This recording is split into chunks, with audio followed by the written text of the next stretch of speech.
Olá! Hoje vamos nos aprofundar em uma das obras mais instigantes e, por que não dizer, polêmicas do pensamento brasileiro, O Imbecil Coletivo de Olavo de Carvalho. É um livro que se propõe a ser um verdadeiro diagnóstico da cultura e do debate público. E é sobre os seus principais argumentos que vamos conversar. E para começar, vamos direto ao ponto, a ideia central que dá nome ao livro. O autor define o fenômeno não como um grupo de pessoas que já são desprovidas de inteligência, mas, e aqui está o paradoxo, como um processo em que pessoas inteligentes se juntam e voluntariamente anulam suas próprias capacidades. Essa situação já dá o tom de toda a nossa conversa. Então, qual é a missão do livro? Bem, a obra se apresenta como um diagnóstico cultural.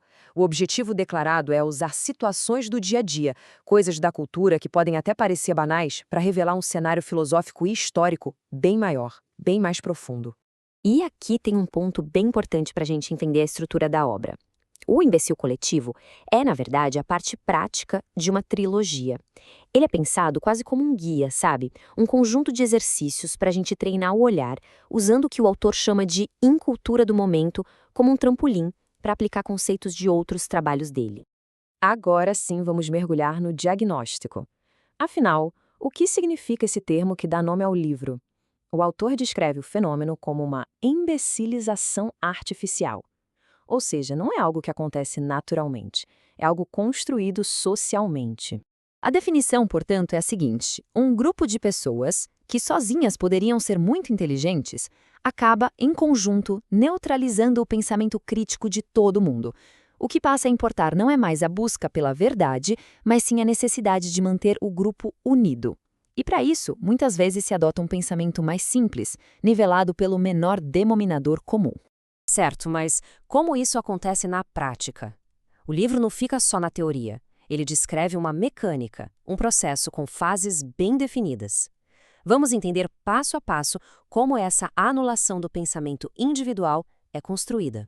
Bom, o processo se dá em 3 estágios. Primeiro, a percepção limitada. Os membros do grupo, de forma implícita, combinam de enxergar apenas aquilo que todo mundo ali enxerga. Segundo passo, realidade recortada. Esse pedacinho da realidade que todo mundo vê passa a ser tratado como se fosse a realidade inteira, a única que existe. E, por fim, o consenso como sistema. O pensamento mais básico, aquele mínimo que todo mundo concorda, vira regra, o padrão que todos devem seguir. Ok, a teoria é interessante, mas e na vida real? Onde a gente vê isso? A análise sai do abstrato e aponta para manifestações bem concretas no nosso cotidiano. A ideia é que quando a gente entende o mecanismo, começa a identificar esse padrão em vários lugares. Uma das consequências mais diretas seria o que o autor chama de tribalização da vida intelectual. A busca pela verdade deixa de ser um esforço individual e vira um exercício de autoafirmação dentro de tribos. O objetivo principal passa a ser reforçar as crenças do grupo e não necessariamente questioná-las ou buscar a verdade. E aqui vale a reflexão para cada um de nós.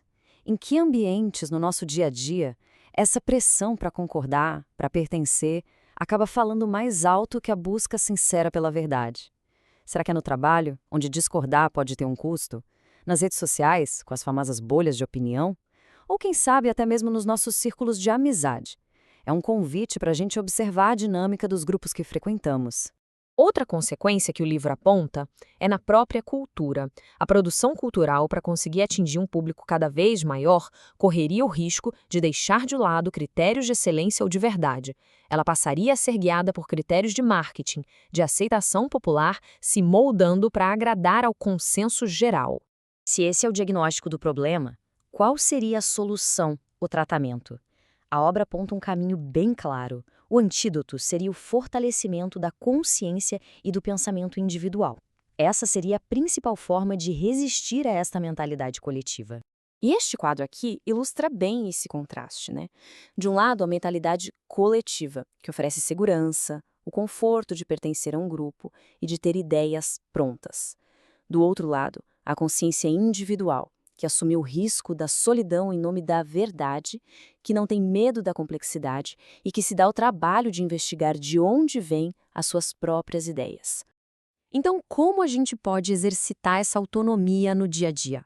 A análise sugere algumas práticas. Por exemplo, investigar de onde vêm as nossas crenças, em vez de só repetir. Ter a coragem de questionar o consenso do grupo. fazer uma pausa, suspender o julgamento antes de sair formando opinião.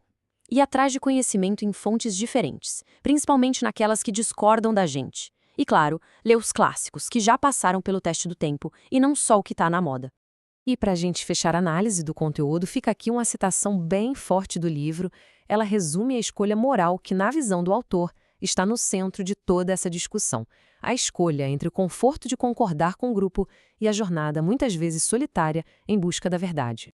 Este roteiro e a apresentação que acabamos de ver foram desenvolvidos aqui pelo canal Terceiro Cérebro. Nós somos um canal criado especialmente para quem busca conhecimento, crescimento e liberdade pessoal. Se este tipo de conteúdo agrega valor e ajuda na sua jornada, o seu apoio é fundamental para a gente continuar.